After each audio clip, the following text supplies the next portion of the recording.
मिट कि उमरकोट निर्वाचन मंडली रे मका सर्वाधिक उत्पादन हुए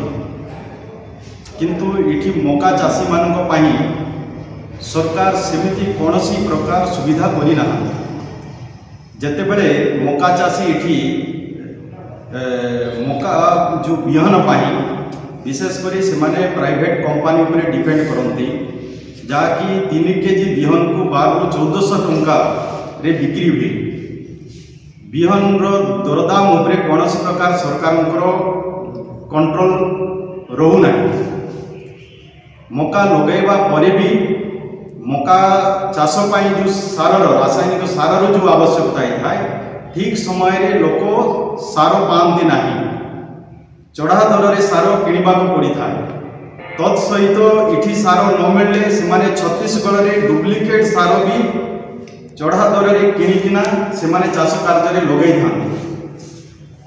जहाँ मका उत्पादन हुए मका उत्पादन होला परे भी उचित दर रे मका बिक्री पाई सेमती किछि भी व्यवस्था नहीं। केंद्र सरकार मकार एमएसपी रेट 1850 टंका पर क्विंटल करिथिबा तले किंतु मंडी रे मका किना जाऊ नाही सरकार मंडी रे चाषींकर एमएसपी रेट रे किणवा आवश्यकता अछि। एबे भी मका बाजार रे जो व्यापारी मान पाखे 1100-1200 टंका पुराना मका भी एमती पड़ी रही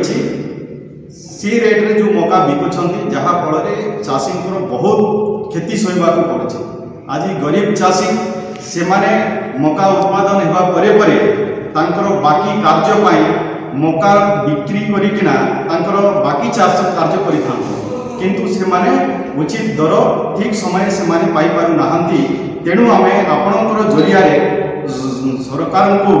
अनुरोध करुछु सरकार चाषींकर मका को उचित दर रे किणवार व्यवस्था मंडी माध्यम रे किणवार व्यवस्था करंतु।